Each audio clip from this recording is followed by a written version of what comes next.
女士，殷公主，你们这是往哪儿去啊？高堂台给舒公主送少司命大祭的礼服。听说那大祭的礼服华丽无比，10几个绣娘忙活了小半年才做出来，可否让我看看？女士不会是因为狄公主的礼服，别人连看都不能看吧？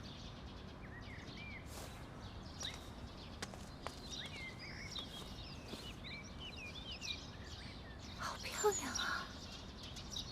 这是微后特意让织房中最好的织女用金线和翠羽编织数月而成的，上面还镶了那么多上好的珍珠。为了少司命大祭之舞，实在过于奢华了。因少司命是庇护我大楚妇孺，使大楚人丁兴旺的神奇。为了大祭，无论多么奢华，都是对神灵的敬意。更何况，大祭历来是由身份高贵的女子作为主祭。今年微后有意让舒公主在大祭之日领跳少司命祭舞，这礼服当然是要好上加好了。那大祭之舞的伴歌领唱，该是太子恒吧？原先微后属意太子恒，但南后说不好，南后看中的人，微后又说不妥。这不，屈子出面，刚刚定下了公子歇。黄歇？正是，公子歇是屈子的爱徒，九歌又是屈子之作，选择公子歇也算是度身定造。原来是黄歇。我等有要务在身，殷公主请自便。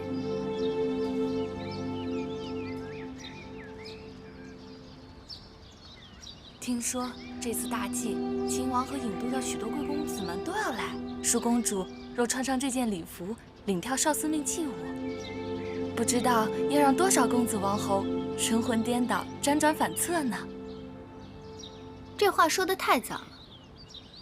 你怎么知道，那日穿上这件礼服的，就一定是舒公主？大王已经应允了姐姐的婚事，妹妹为姐姐高兴。舒儿远嫁，最割舍不下的就是妹妹。无论姐姐在哪儿，妹妹的心都与姐姐在一起。按照祖制，我出嫁时是要有姐妹宗族作为陪嫁，和我一同去的。姐姐，你想让我做你的应试，跟你一同去秦国？你一定不愿意，对吧？对，我不去。也确实委屈了你。哪个女人不想嫁给自己心仪的男人，不想成为正室？我娘亲就是应妾。我从小到大，听到别人嘲笑讥讽我最多的，就是我娘亲的卑贱。我绝不让自己成为应妾，让我的儿女受到欺辱。姐姐知道我的，宁为玉碎，不为瓦全。更何况，我与子歇早有盟誓。可是母后对你一直耿耿于怀，上次月华台下毒之事也草草了结，并未追查真凶。我担心你留下来，害你的人是不会罢休的。此事我也惶惑。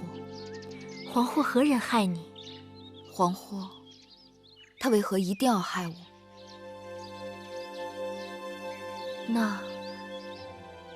那你知道是何人所为？我只是猜测。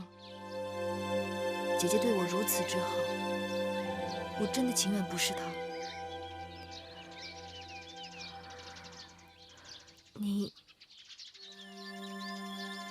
你确定？十有八九。其实根本用不着她动手，她仅仅示意就够了。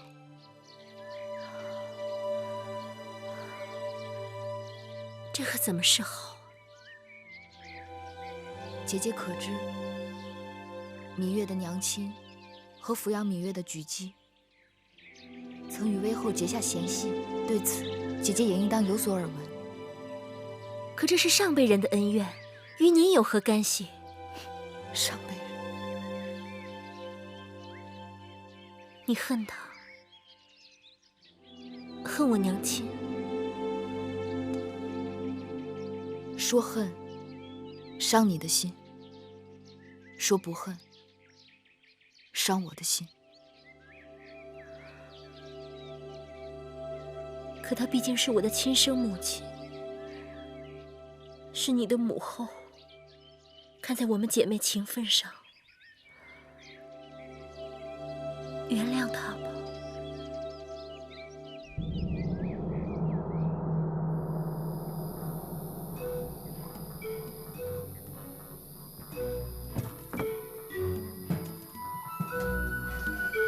当心当心，规避碧帛以示鬼神，千万要摆放整齐。是，这个放上面，那这件呢？这个放正面。是。供奉的六兽和酒水都摆放在那边。祭司少司命，国之大事，天神在上，非凡柴不足以达之。哎，一定要让人悉心照看这燔祭时的烟气啊！来来来，动动都快一点！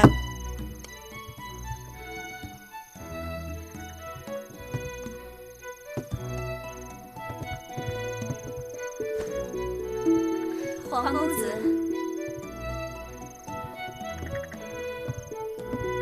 皇公子，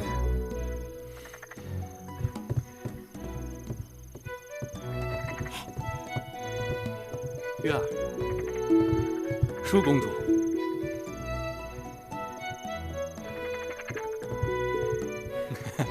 嘿嘿，傻笑什么呀你？月儿今日格外好看。步裙金钗，寻常打扮，有什么好看的？一会儿舒姐姐换上祭舞礼服，那才叫一个好看呢。妹妹步裙金钗，在皇公子眼中都有这般姿色。你若能穿上祭舞礼服，那不美若天仙了。姐姐，何时你也学得如此油嘴滑舌？姐姐的话是认真的。上回祭祀的时候，我就在想，若是月儿主跳祭舞，皇公子吟唱作伴，那你们才是郎才女貌呢。多谢舒公主成全。全是轻薄口舌，不与你们说了。哎，月儿，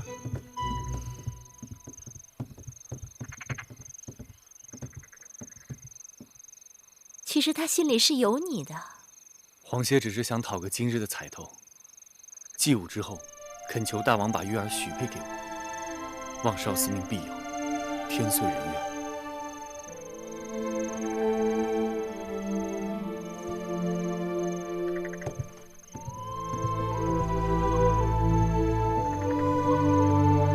殷公主，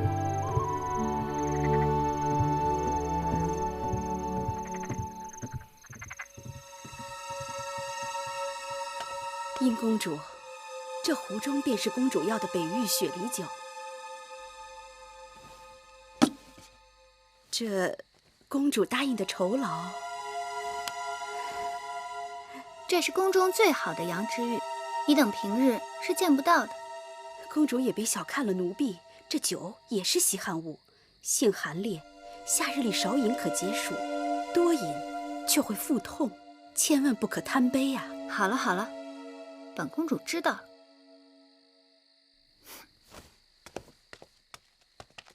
你见到舒公主今日要穿的那件祭祀舞服了吗？见到了，美的无与伦比。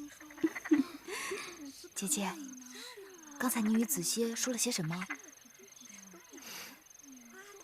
不告诉你。你若不告诉我，那以后我也不告诉你了。你不告诉我什么？你想知道的事情啊。你不告诉我算了。天好热呀，珍珠，去给我和月儿倒些凉茶来。是。舒妹妹，可是口渴啊？我这里有一壶玉露琼浆，据说饮用后可让人冰肌玉骨，有脱神成仙之态。既然妹妹将在祭祀大典上主跳少司命祭舞，何不多饮2杯，也可助兴。姐姐，平日里你就不胜酒力，这酒还是不喝的好，免得误事。既然姐姐有这等好东西，妹妹怎能不喝呢？给我尝尝。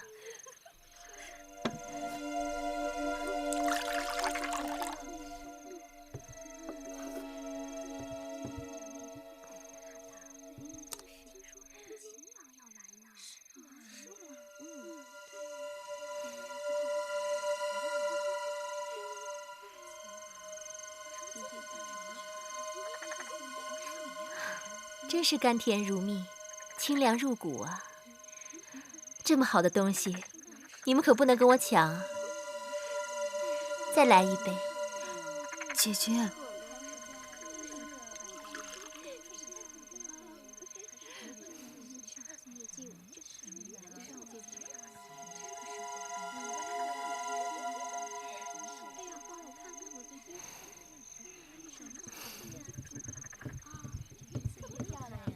少司命祭舞马上就要开始了，你等还不快去更衣？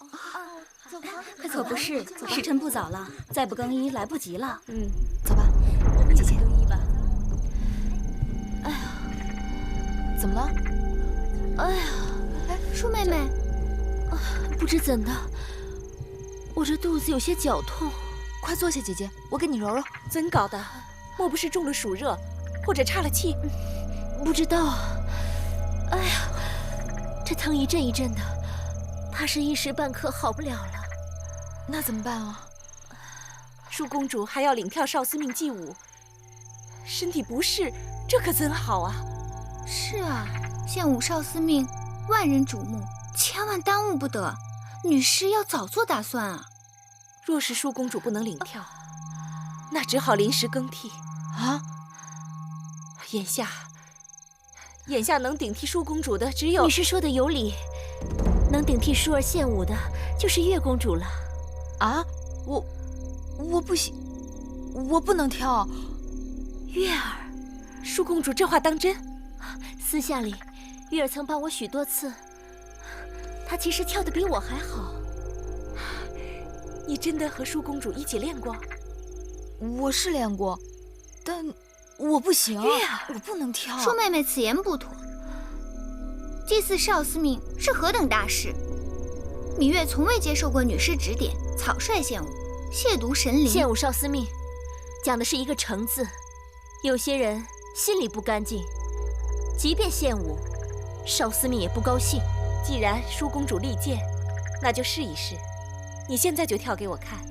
你若真的能跳，那就是少司命选中了你，你命里该有的逃不掉。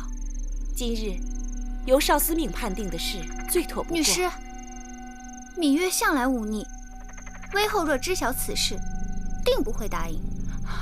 这女师已经说了，此事由少司命判定。即便日后母后怪罪下来，舒儿自会分辨，女师不必多虑。月儿，月儿，皇谢在等你，别辜负了他。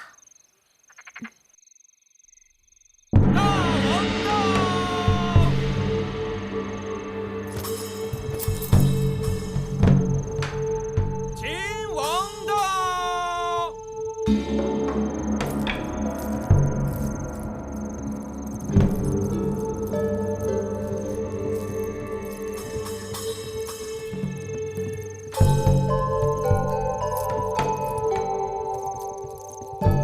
秦王请。楚王请。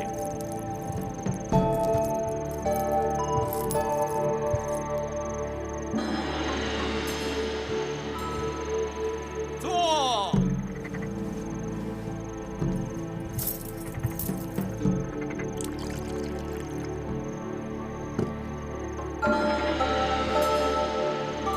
秦王请。楚王请。微后请。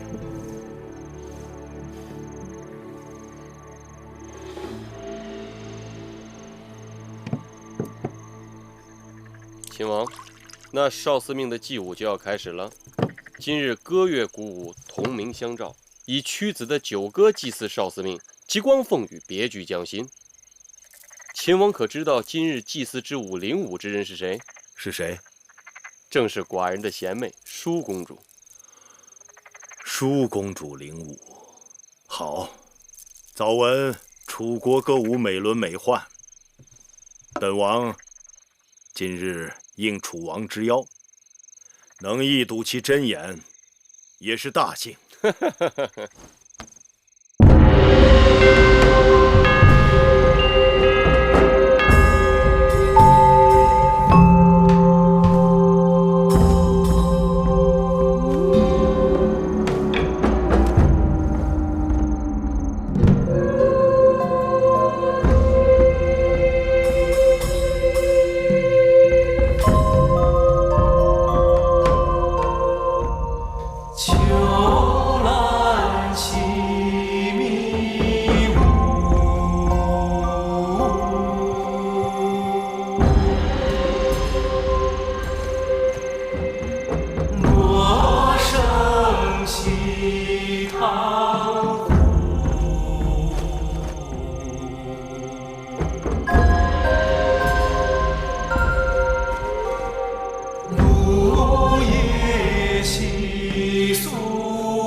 那秦王果然是相貌堂堂，一表人才。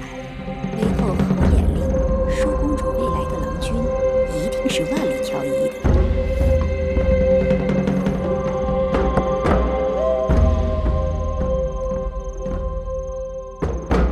夫人自有细美姿。难怪婴儿盯着黄歇不肯放手。凭他那身负异禀、玉树临风的模样，我都想多望两眼。孙何以惜愁苦？像婴儿这样情窦初开的小女子，自然是把持不住。微后说的是，在婢子看来，咱们楚国的少年才俊，一点不比那些诸国的王侯们差。难怪世人都说咱们大楚人杰地灵，世间人才大王揽尽。这恰恰显示了我们大楚国的凶残。先王们征战纳降小国，那些亡国的王子王孙们到了楚国，哪个不是在这里好好享受着荣华富贵？满堂喜美人，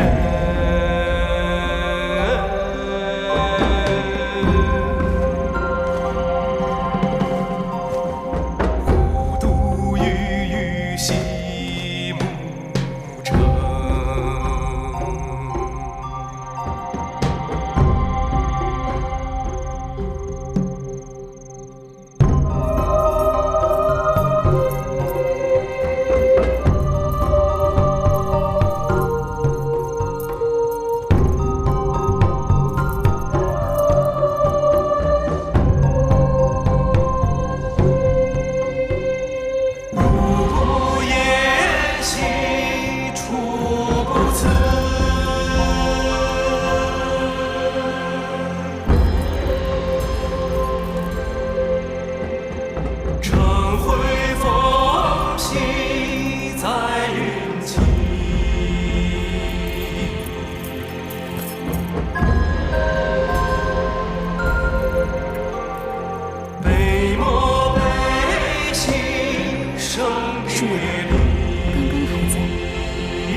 姐妹真是人才济济，往日光闻舒公主舞技卓越，今日才知这月公主真是更胜一筹。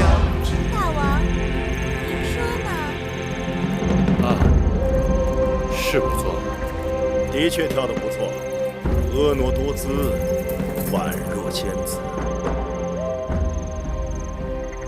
楚离子啊，先前不是说今日祭祀之舞是舒公主的？或许舒公主身体不适，无论如何，总还是舒儿来兮，呼儿逝。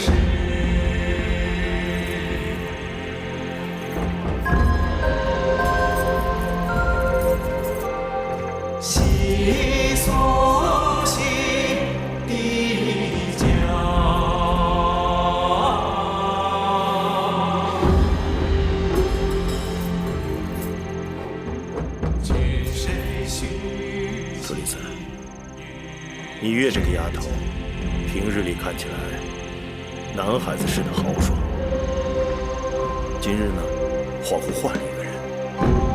寡女约可，臣弟刚才见她在台上与黄歇眉目传情，真是姻缘天赐，一双璧人。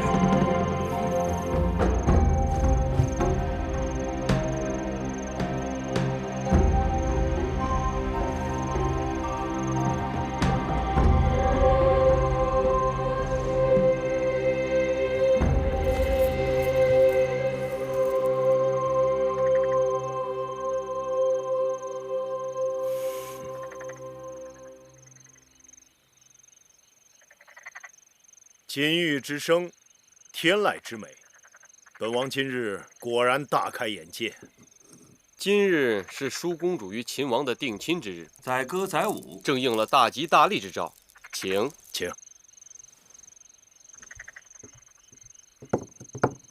禀报大王，公子歇求见。带他过来。是。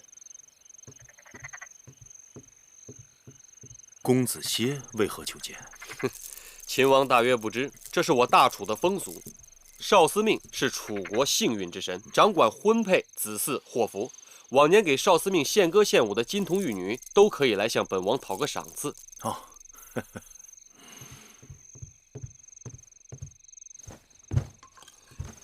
黄歇拜见大王。黄歇，今日祭祀大典，你等轻歌妙舞，令少司命欢颜。寡人要好好的赏赐于你。说吧，想要什么？大吉之日，子歇不求荣华富贵，只是心里有一个愿望，不知当说不当说。但说无妨。大王之妹月公主，温婉贤淑，冰清玉洁。黄歇攀龙附凤，爱慕已久，恳请大王将月公主许配给黄歇为妻吧。这两情相悦，倒也是佳话。是啊，楚王两妹同嫁，喜上加喜呀。对，窈窕淑女，君子好逑。这才子配佳人嘛。公子歇，你身为太子伴读，屈子之高徒，该知道这儿女婚姻讲究的是父母之命，媒妁之言。你父母若健在，该由你父母指派媒人上门提亲；父母若不在，该由你们族长出面，这才合礼法。母后之言甚是。黄歇，月公主毕竟是寡人的贤妹，此等大事，寡人要于微后和你皇族族长商榷之后才好决断。黄歇回去即刻请本族族长前来提亲，多谢大王微后成全。今日少司命献舞，究竟怎么回事？舒儿喝了殷姐姐拿来的酒，肚子绞痛，实在是应付不了，才求月妹妹上台顶替的。芈音在我眼皮底下弄鬼，我心里有数。你若不贪杯，怎会闹到如此无法收场？舒儿知错了。即便如此，少司命献舞是宫中地位高贵之女子献舞，哪轮得上芈月抛头露面？母后仁慈，月妹妹与黄公子两小无猜，情投意合，两人天造地设。舒儿也是想顺水推舟，成人之美。我和你王兄想借着少司命的吉祥，庆贺你与秦王定亲之喜。你倒好，让芈月踩着你上位，丢尽了我的颜面。母后息怒，要怪就怪舒儿吧，千万不要责罚月妹妹啊！责罚她？不，这一次我是和你一样，去尽力成全她。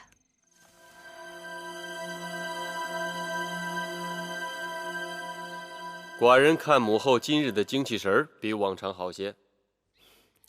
舒儿的婚事虽然周折，但也总算定下了。舒妹的婚事定了，寡人也轻松了许多。照寡人看来，既然不能与五国交好，与秦国联姻是最好的选择。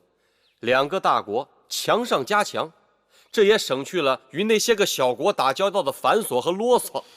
虽说舒儿出嫁要到来年春天，但嫁妆也要开始慢慢筹划起来，免得到时候慌手慌脚的。母后说的是，寡人已经命内在整理方府内库，列出清单，被母后挑选。方府是宫中藏宝库，固然重要，但我想也得让平府准备个书目。这平府是宫中的藏书库，不知母后想要多少藏书给淑儿陪嫁呢？当然是越多越好。秦国荒蛮，淑儿远嫁秦国，有几卷书陪伴，也不至于太无聊。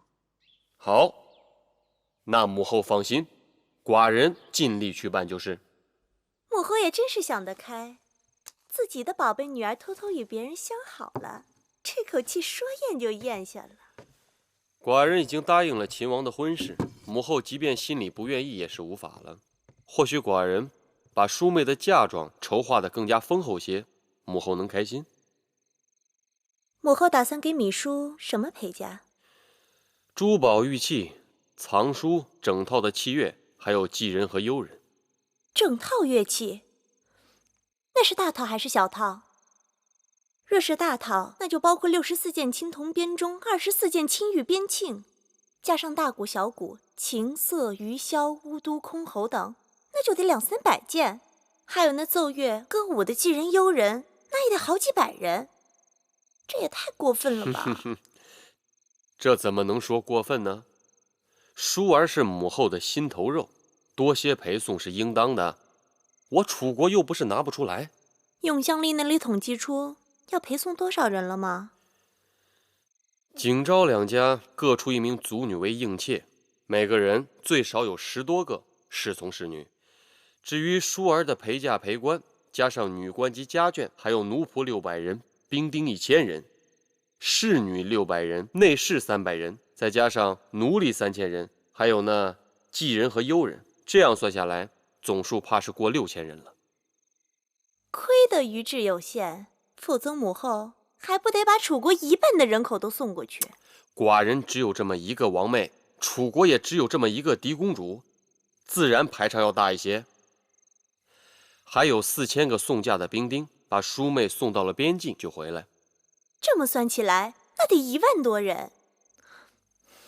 送亲的场面，再气派不过了吧？只是淑妹这一走，母后想再见她一面，怕是就难了。我看母后不仅想保淑公主亲生尊贵无比，还想保她的儿女生生世世用之不尽。哼！我看就你这张小嘴刁蛮。过来，看寡人怎么教训你。大明你真坏！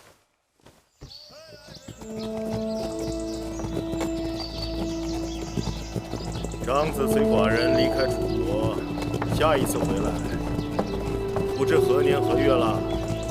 张仪愿与大王相约，倘若下次再回郢都，定是兵临城下。好。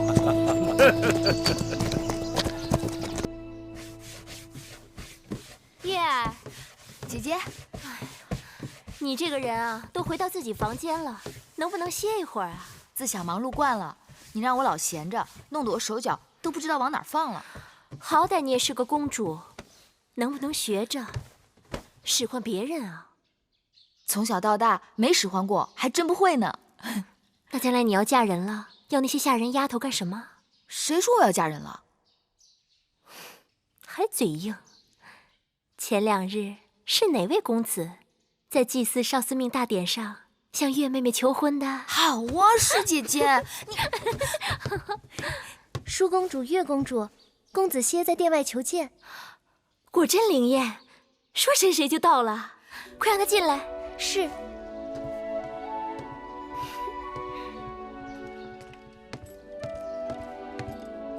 淑公主、月公主，哪来那么多客套？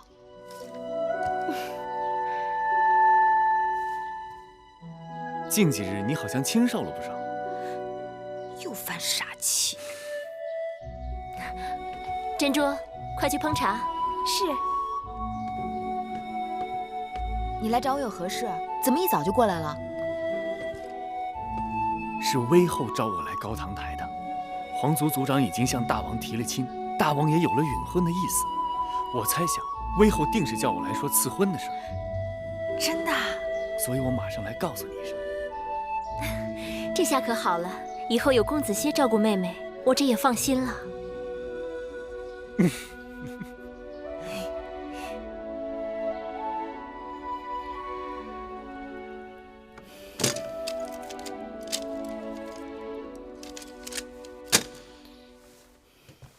舒公主的嫁妆单还有2大车呢，微后不用着急，慢慢看，以免伤了眼睛。等再过几日，我把这些嫁妆单看完了，你拿给舒儿看看。如果他还有什么中意的，再一一添上。这段时间你也辛苦了，等舒儿出嫁后，你和我也好好歇息一下。奴婢未见之人，怎么敢说辛苦？微后，公子歇来了，让他进来。是。他来做什么？是我让他来的。我刚刚想好了一盘棋，下好了可以一发双冠。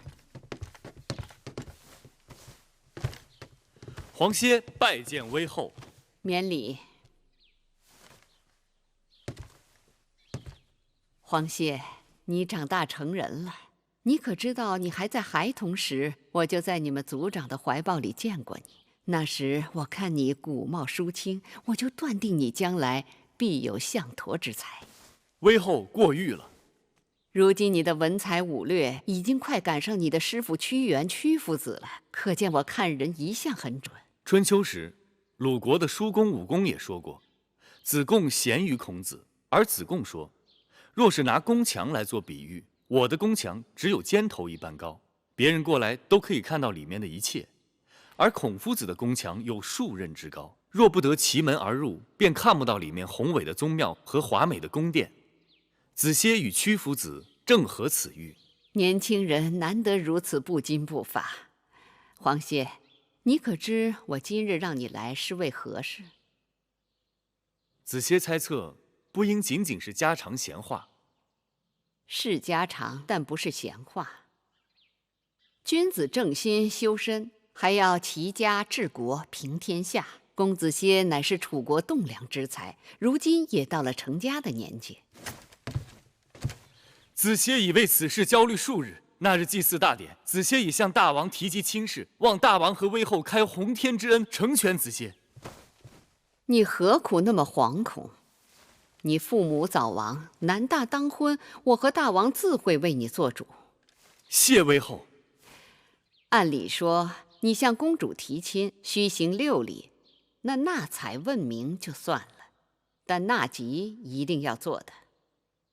子歇的父母早已过世，可求我皇族族长代为纳吉。我已经把他的生辰八字给了你们皇族族长。昨日皇族族长把大祭司问卜于庙的结果告诉了我。大祭司在神寺求问神灵，求问祖先。祖先说，你们这桩婚事应是吉兆。太祖明堂必有子歇。既然如此，那接下来就要纳征请亲了。这些事你也应该跟你们族长尽早商议才好。子歇回去马上就办。那你打算什么时候迎亲啊？如无大碍，越快越好。年轻人就是急脾气。新嫁娘和舒儿是从小一起长大的，私交甚好。我在想，可以让宫里把她的嫁妆和舒儿的一起办。舒儿出嫁前乱则乱，但不会耽误你迎娶。2桩婚事赶在一起，也让我热闹热闹。另外，我让大王赐你金华台，你可以在那里成亲。全凭威后安排。威后说了，让你和舒公主一同出嫁，还让大王把金华台赐给你我成亲呢。听起来样样都好，只是威后何时变得这样善心了？怕是大王已经允婚，干脆做个顺水人情罢了。少司命庇佑，希望这一切都是真的。当然是真的。哟，这不是黄公子吗？殷公主，听说大王已经给你赐婚了，燕儿正要去给黄公子道喜呢。谢殷公主好意，成亲之时，我和月儿一定会请你去喝喜酒的。哼，用不着客气。喜酒呢，燕儿当然是要喝的，而且会和黄公子一起喝。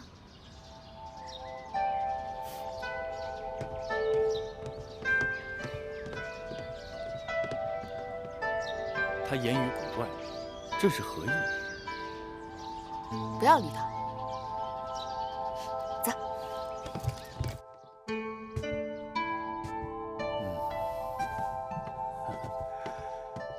哎，子谢，季伯，前2日大祭司把你和公主的八字做了纳吉，你猜怎么着？看年柱，你们是天合地合，你们的八字二神相生，互为喜用，一桩大好姻缘呐！劳累季伯了，子歇事后自有重谢。哎，一家人不说两家话。这6礼之后啊，我们就要考虑给公主纳征了。仪礼试婚礼上对纳征是有规制的。虽说楚王不在乎咱们那点钱财，但那上好的玉璧、虎皮、鹿皮，那是一定要有的啊。那是。还有锦帛，20匹够了吧？就20匹。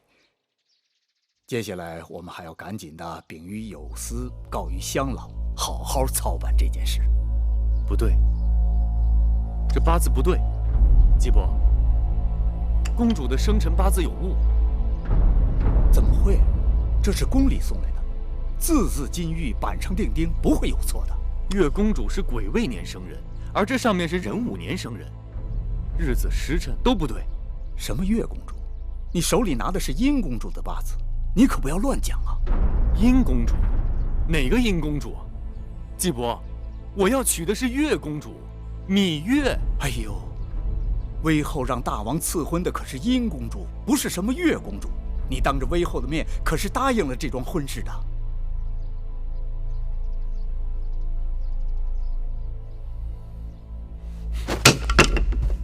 哎，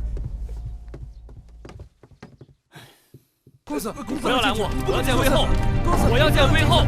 公子，不能进去！我要见威后！曹公子，这是高堂台，是你想闯就闯的吗？代报，我要见威后。威后身体不适，不见人。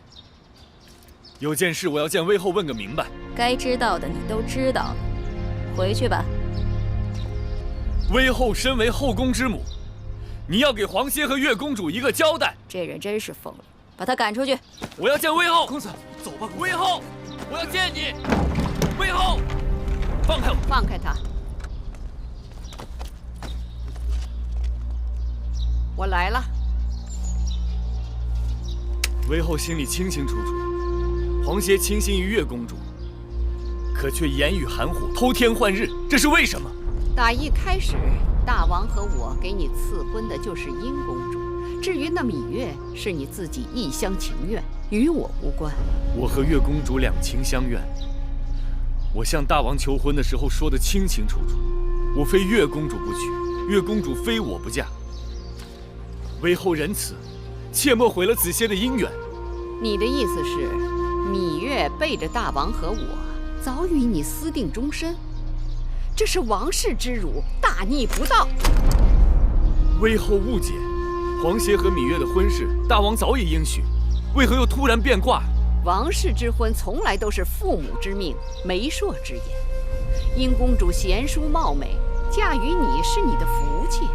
子歇不想高攀，实难从命。你跟芈殷的婚事已是覆水难收，不要啰嗦，回去好好操办吧。威后，走吧，我累了。威后万万不可！威后身为后宫之母，怎可以个人好恶和一己私欲毁了别人的良缘呢？不要以为你是太子伴读，便可胡言乱语。后宫是我的后宫，规矩是我定的。把这个不识抬举的东西给我赶出高堂台！威后，威后，威后万万不可啊！威后，威后！英儿这丫头真是瞎了眼了，怎么看中这么一个油盐不进的呆子，惹我生气。这呆子再不识趣，也拗不过大王跟威后。等成了亲，有殷公主管教着，他脑袋瓜子会慢慢活泛起来的。英儿这丫头，我早就看透了，做事心狠手辣，我对她不得不留个心眼儿。既然她非要跟这呆子绑在一起，那我就成全她，让她自作自受。一想到芈月会为此痛不欲生，我就觉得这桩婚事我非促成不可。上回你跟我说什么来着？有些人活着比死了更煎熬。芈月命大，上次中毒不肯死，那就让她好好的活着，让她知道活在我手心里的滋味。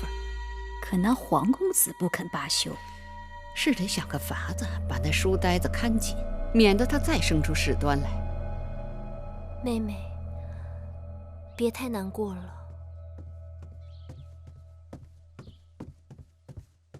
公主，威后那边要您去商讨一下陪嫁单子上的东西，让母后自己定夺吧。那些珠宝玉器的单子，威后已经勾画好了，但平府的那些书籍……我知道了，你下去吧。可是威后……母后再催你，你就说出嫁秦国，淑公主嫁妆一样不要。是。姐姐，你这又是何苦？公子歇与你落到这样的结果，母后难就其责。威后不会放过我的，这在我的意料之中。若是这样，公子歇的婚事落空，我出嫁秦国，谁还能顾你周全？我已经想不到那么远了。大王赐婚芈嫣，公子歇会改变主意吗？不会，这正是我担心的。他若拒绝赐婚，罪名就是违抗君命，大王会对他治罪的。公子歇娶你不成，抗命不成，那你们该如何是好啊？无路可走。都怪姐姐，那日祭祀少司命献舞，姐姐半真半假的肚子疼，就是为了让你有机会和皇公子珠联璧合，谁料却弄巧成拙，反而让母后更加记恨于你。眼下还有什么办法是姐姐能帮你的？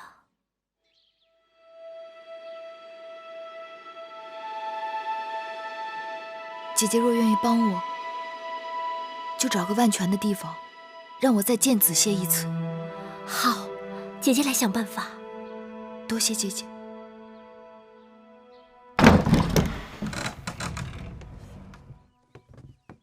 大王赐500卷书简给淑公主做嫁妆，内载列出的书目给威后和淑公主过目后，却不甚合意，所以淑公主才要我陪着过来，亲自挑选。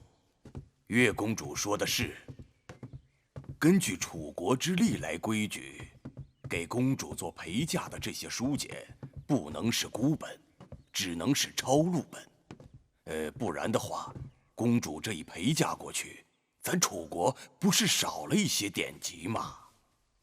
只是我这平府里的书卷已经多年没有得到整理了，好多个书卷都只剩孤本，抄录的副本它就不够齐全。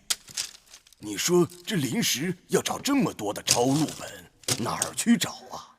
为何无人整理啊？若是没有朝中大臣主事分派编修，布置世子抄录整理，小臣那些个粗俗不堪的杂役，怎么敢去动这些典籍呀？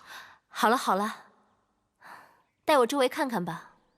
是，请。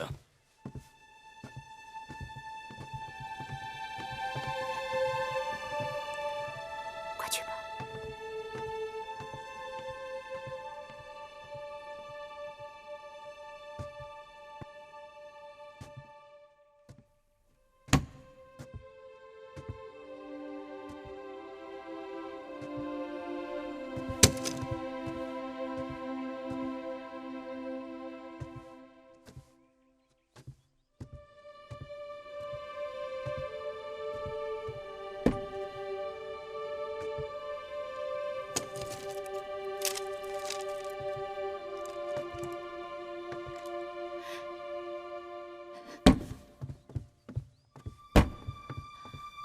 子歇，子歇，月儿，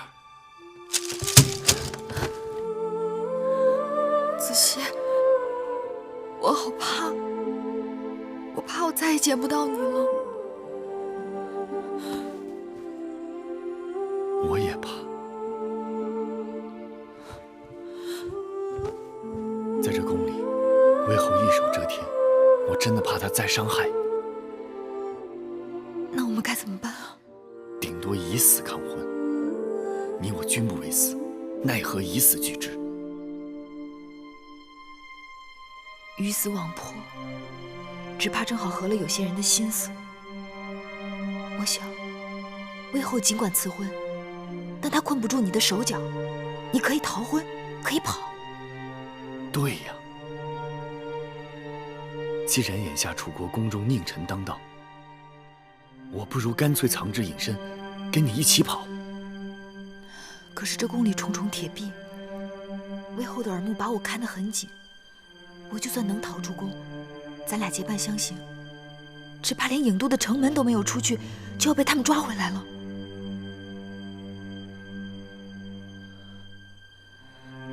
可不会一点机会都没有吧？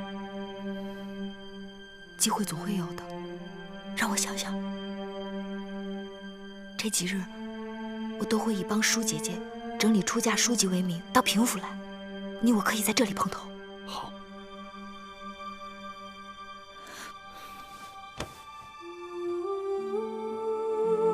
假如我真的和子歇走了，你们怎么办啊？只要你们能走，不用顾及我们。可你们打算怎样走？姐姐，不用担心我，我也是男子汉了。只有分头走，才不会引人瞩目。只是还没有详尽的打算。这可行不通。你一个女儿家，路上何人照顾？出了意外怎么办？分头走，彼此如何联系？到哪儿聚头？更不要说你是个公主，魏后只手遮天，她可以用任何名目在楚国上下搜捕你，这样风险太大了。姑姑说的有道理，但事已至此，哪有不担风险的办法？最好是不要惊动魏后，能名正言顺地离开这儿。名正言顺？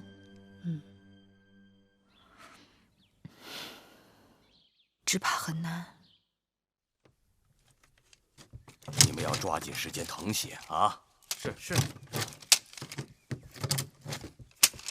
哟，见过月公主。舒公主听说世子们正夜以继日整理抄录典籍，让我过来看看。啊，月公主请看，这是刚刚整理完毕的吴国史册。这些呢？哦，这是越国史册，正在整理抄写之中。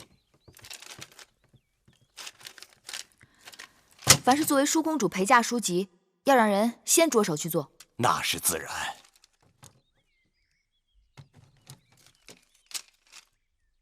哎，这是什么？这是孙子兵法。孙子兵法啊，这是一套比较完整的孙子兵法。当年孙武在吴国练兵，铸就了这套兵法，由吴王阖闾收藏于宫中。后来孙武离开了吴国，便有一些断简残篇，流传到世上。但这套完整的兵法呢，一直存在吴王的宫里。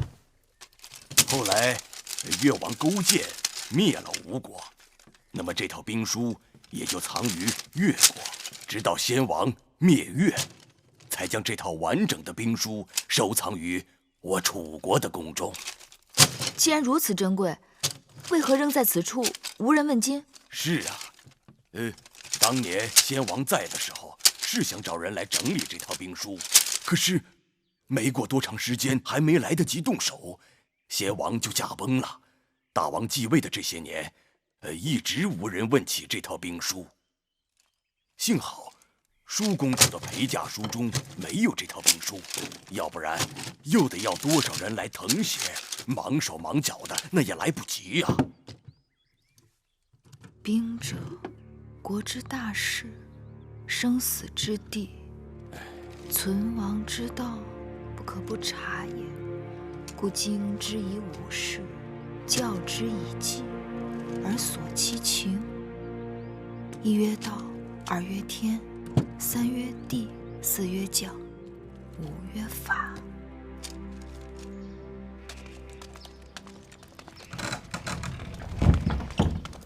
太子，敢问黄公子，这是要去哪儿啊？子杰正打算陪太子去平府查些典籍。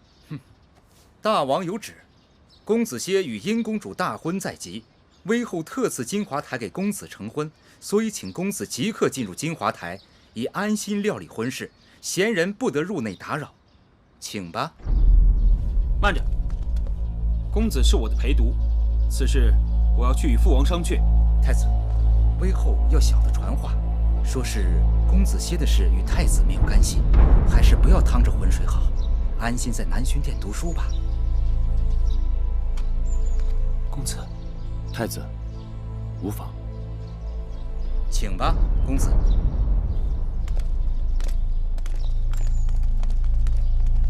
快去告诉芈月。是。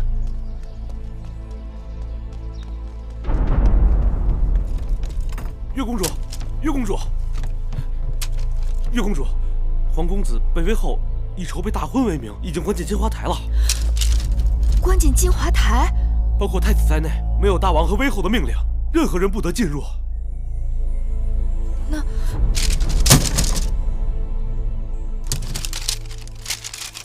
这竹简和编绳破旧成这个样子，姐姐却把它当宝贝一般。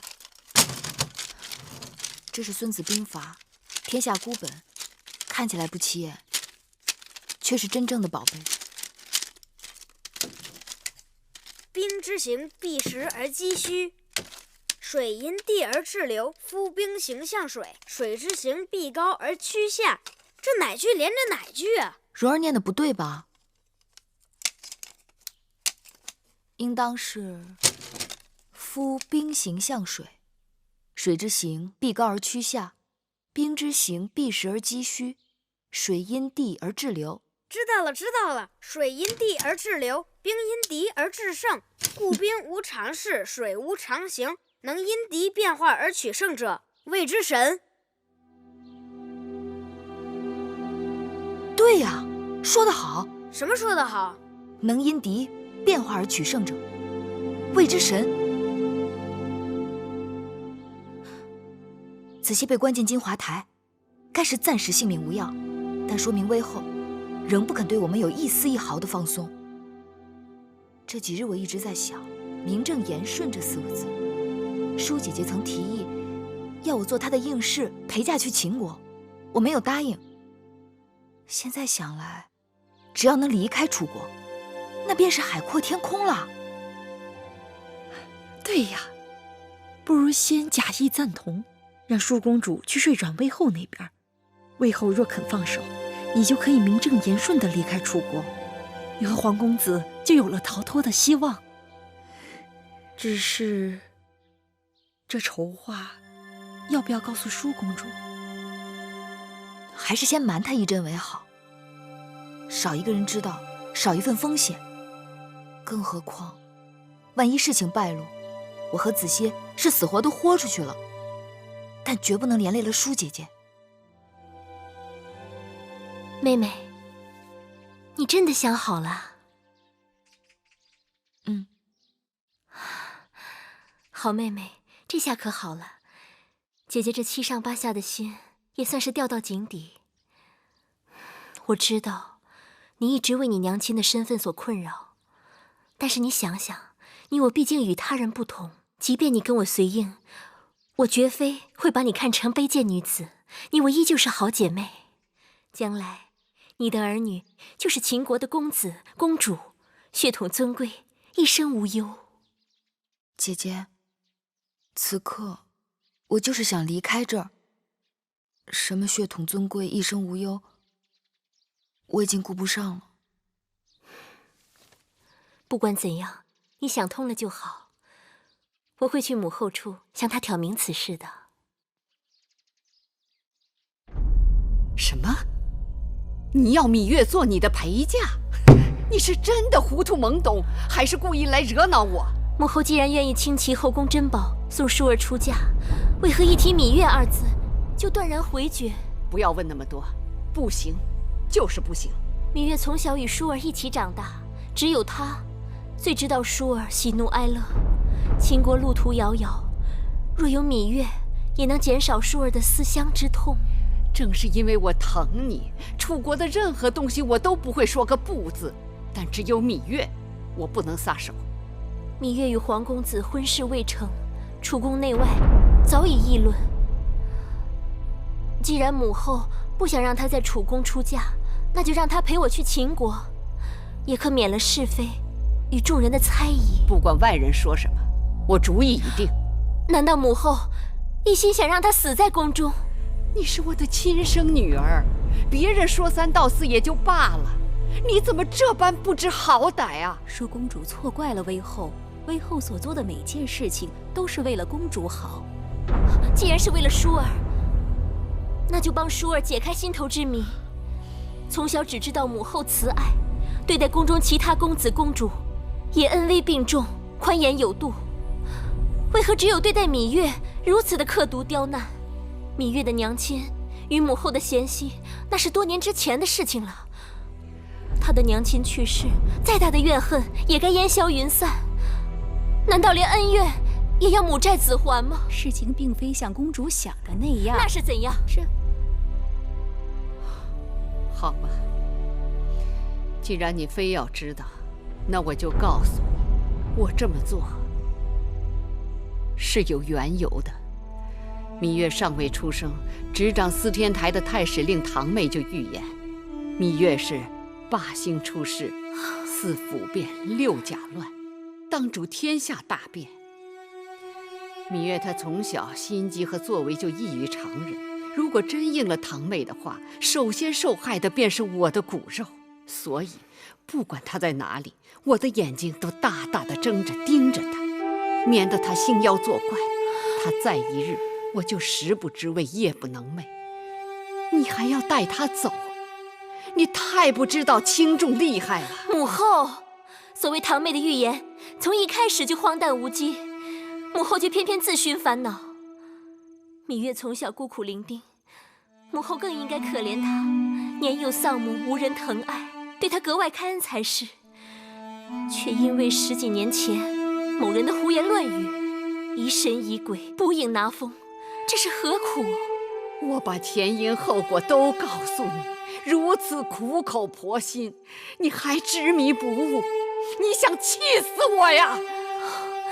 淑儿原本还猜疑玉儿到底犯下了多大的过错，听了母后一番话，却更觉得她无辜了。淑儿心意已定，若母后不准，我就去向大王评理，望母后顾及母女情面，不要再阻止淑儿带玉儿去秦国了。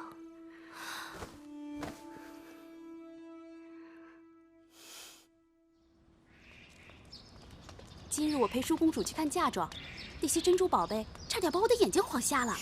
你呀，真没见识。去年我在微后那儿伺候的时候，跟着玳瑁姑姑去过一趟方府。你知道方府吗？当然知道，那是宫里头专门藏宝贝的地方。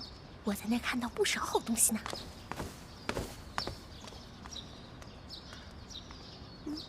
你知道吗？听说这回大王赐给每个陪嫁应时不少好东西呢。他怎么没去领啊？看书看傻了呗。自从微后给皇公子和殷公主赐婚之后，他就心灰意冷，胭脂水粉一概不沾，除了看书还是看书。用不上的东西，给咱们俩。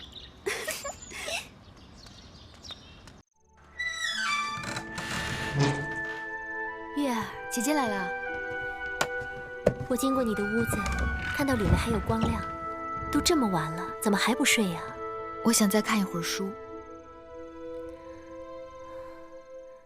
不就是一部兵书吗？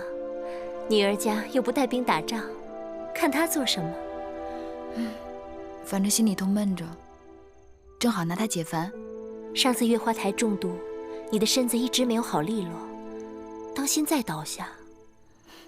知道了。那我先去睡了。好，你也早点歇息吧。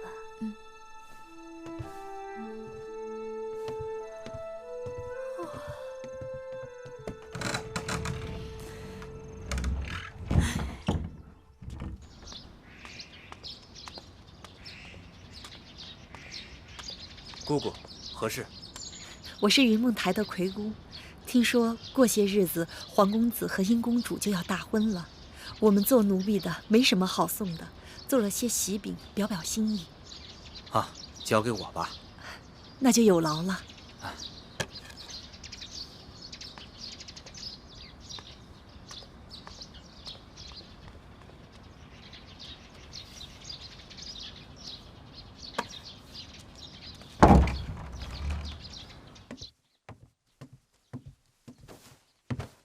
公子，这是云梦台的姑姑送来的喜饼，放着吧。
看见没有？这是青玉羽裳。哦，这琉璃珠虽不如随侯珠，但也相差不远。这蜻蜓眼，据说是从极西之地来的。这一套玉佩是用上等的玉石做的，这些啊，都是微后指定宫里头给的嫁妆。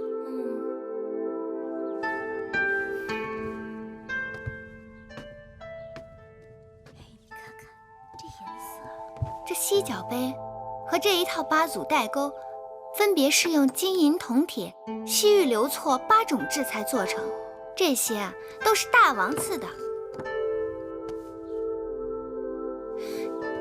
这赤玉珠串，还有这一套金饰，共有12件，这些都是娘亲留给我的。公主出嫁，这些嫁妆多风光啊！看起来跟狄公主没什么两样。狄公主？狄公主有什么好呀？狄公主要远嫁，要嫁到那狗都不拉屎的地方去，这辈子想回楚国，跟登天那么难。比起来，我宁可不当狄公主。公主说的也是，恕公主这次走了，还不知道哪日才能再见到。那月公主就更可怜了，娘亲早死，又不为微后所喜，只怕是连个送她的人都没有呢。说的也是啊，跟她娘亲一个命，都是给人当陪嫁硬饰，没人送。那本公主只好去送一送了。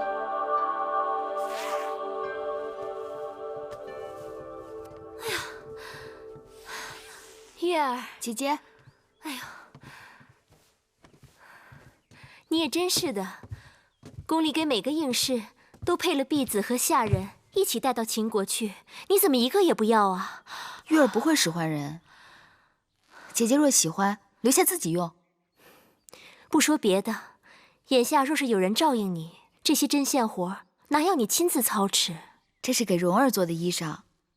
蓉儿长大了，少年公子翩翩风度，衣裳总要多备几件的。我这当姐姐的做的，无论好坏，总是当姐姐的留给她的一片心意。那要是到了秦国怎么办？我是王后，你是我的姐妹，总不能这些事情还要你亲自动手。就算你肯，我还不肯呢。秦国后宫那些不知根底的人，还不知怎么笑话我们。后宫里的人都是这样攀高踩低的，想想真是没趣。公主，殷公主来了。她来干什么？哟，你们都在呢。我还说呢，这舒妹妹要出嫁了，不知道得多忙啊。且不说陪嫁中的那些摆设、器具、书籍、珠宝首饰、乐器、药材，光那4季的衣裳就得有好几车吧。秦国啊，那地方冬天特别的冷，舒妹妹得把银鼠皮和灰鼠皮的大袄多拿上2件，免得受冻。我的嫁妆由母后定夺，殷姐姐还是多操心自己的事吧。可不是，我那儿也乱成一锅粥了。说起来，我比妹妹还有早出嫁1个时辰呢。这是皇族族长和威后根据大祭司问卜神庙的结果定下的吉时。这不，陪嫁的单子也有了，光金银玉石、玛瑙沉香的手串、手镯子就有好几大盘子，再加上项圈、耳环、凤钗什么的，一样样的看过来，看得我头直疼。其实啊，我也不在乎那些东西。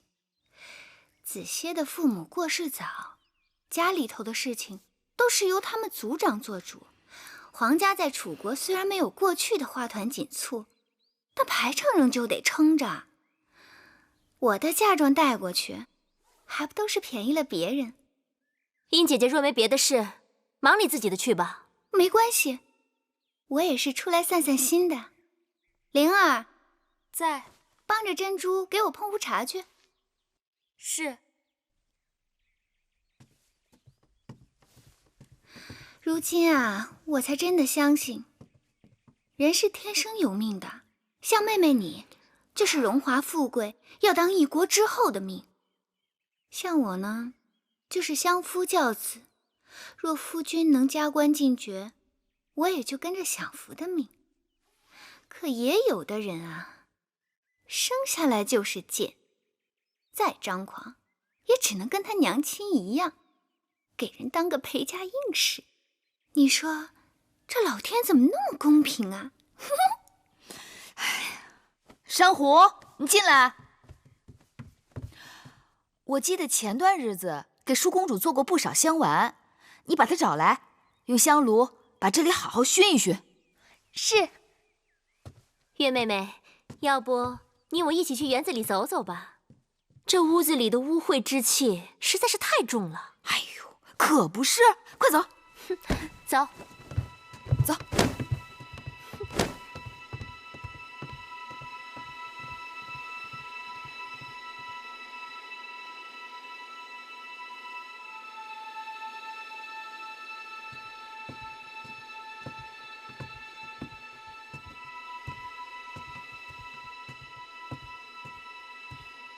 母后，母后找我。舒儿来了。快，坐到母后身边来。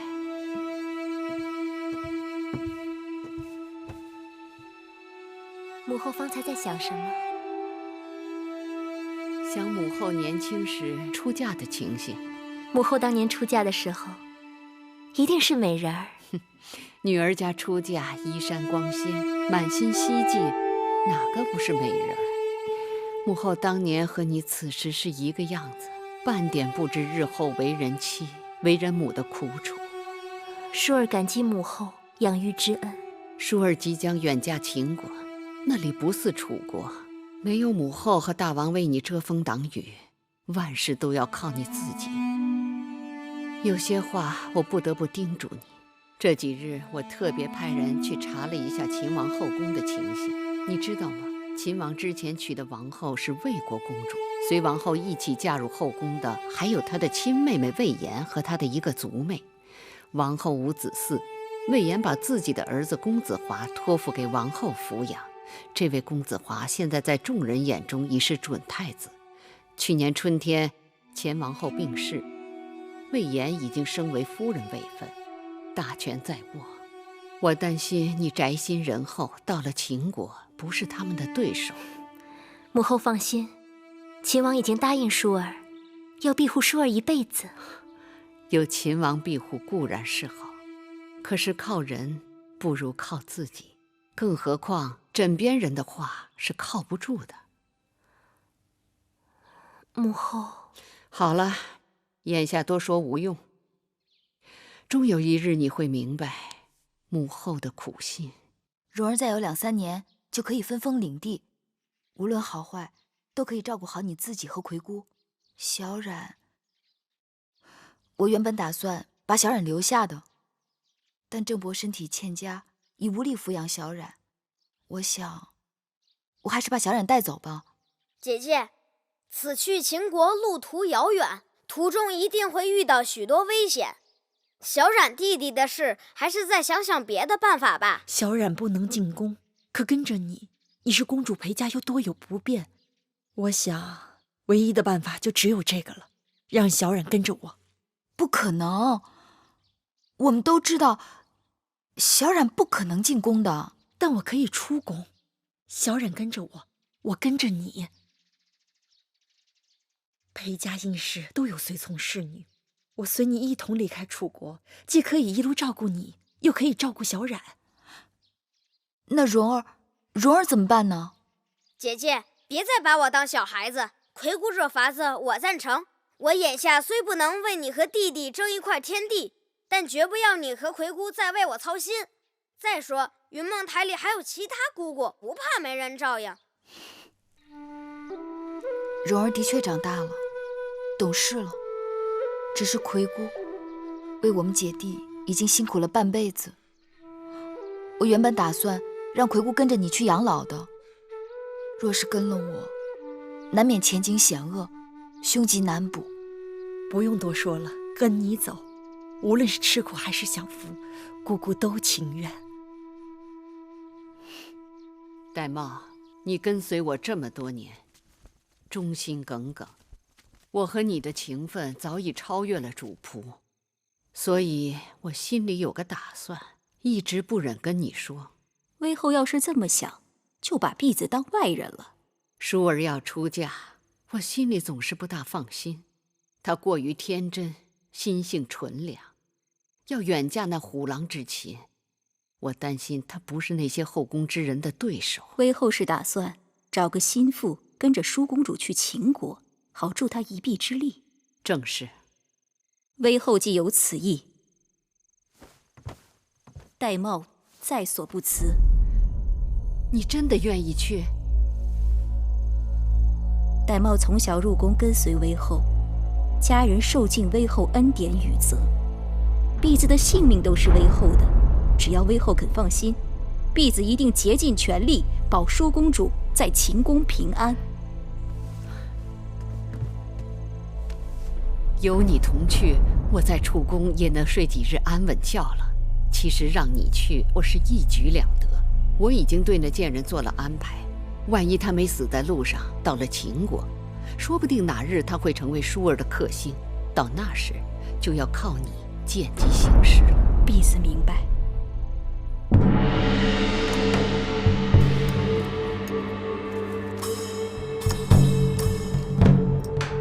殷公主，时辰到了，殷公主请。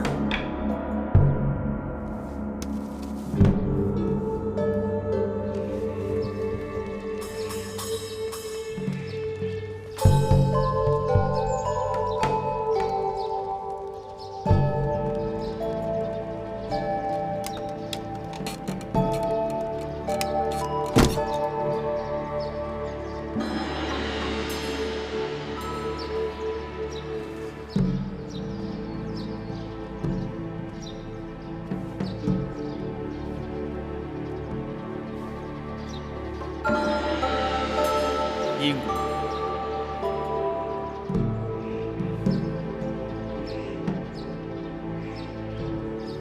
纪伯，怎么不见黄公子啊？子歇躲在喜房里不肯出来，我也正着急呢。他要不来，如何行这一拜大礼？我亲自去请他。